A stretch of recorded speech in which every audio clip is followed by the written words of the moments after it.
আসসালামু আলাইকুম। আশা করি সবাই ভালো আছেন। বর্তমান সময়ে বিগত সময়গুলোতে কী হয়েছে এখন সবই আলোচনা হচ্ছে।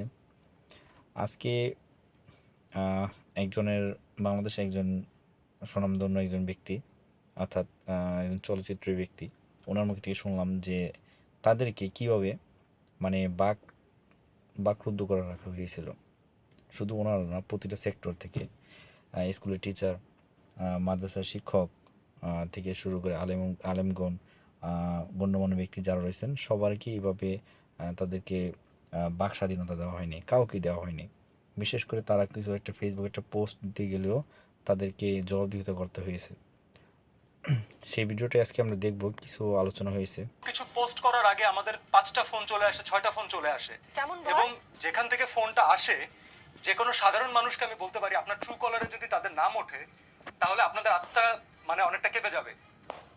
দেখুন, আমরা অনেক কথা অনেক সময় বলতে পারিনি এর আগে। আমার মনে হয় যে আজকে সেই জিনিসগুলো কিছু শেয়ার করা উচিত। আপনারা সোশ্যাল মিডিয়াতে আমরা দেখি আসলে আমরা বিভিন্ন শিল্পীকে কেউ পক্ষে ছিলেন অথবা কেউ চুপচাপ ছিলেন, অথবা কেউ কোনো দলকে সরাসরিভাবে সাপোর্ট করেছেন, কিন্তু একজন সাধারণ মানুষের যেই প্রতিবন্ধকতা আর একজন আর্টিস্টের যে প্রতিবন্ধকতা, এই দুইটা কিন্তু সেম না।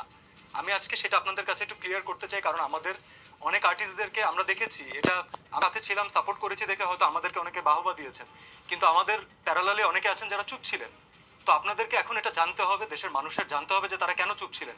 তারা ভয়ে চুপ ছিলেন।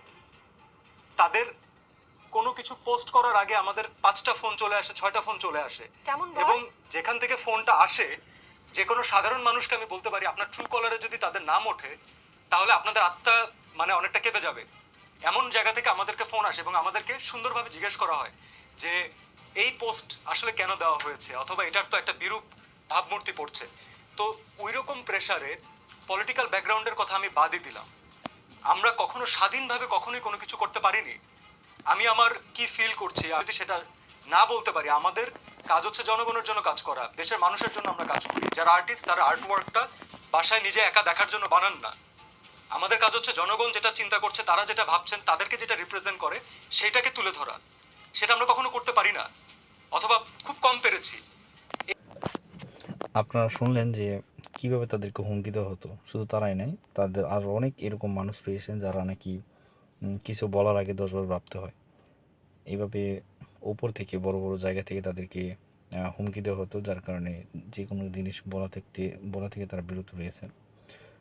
আমাদের প্রতিটা মানুষের একটি দাবি থাকে, যেটা না আমরা যেন স্বাধীনভাবে কথা বলতে পারি, আমাদের মত প্রকাশ করতে পারি। কেননা একটি গণতান্ত্রিক দেশে কথা বলার স্বাধীনতা, এটা এটা কেউ কথা বলার স্বাধীনতা ব্যাহত হোক, এটা কেউ চাইবে না। এটা আমাদের মৌলিক অধিকার। আমাদের আলোচনা সমালোচনা সবই করতে হবে, লোককে ভালো বলতে হবে, খারাপকে খারাপ বলতে হবে। এইভাবেই আমাদের দেশটাকে সঠিক পথে নিয়ে যেতে হবে। আমাদের সবারই আমরা সবাই দেশকে ভালোবাসি, মাতৃভূমিকে ভালোবাসি। সেই জন্য আমাদের যাই করি না কেন, আমাদের দেশকে ভালোবেসে করতে হবে। সো আমাদের দেশটাকে সুন্দরভাবে রিপ্রেজেন্ট করতে হলে দেশের মানুষকে আগে সচেতন হতে হবে, এবং দেশের সরকারকে এমনভাবে দেশ পরিচালনা করতে হবে সবাই যেন সবার অধিকার ফিরে পায়।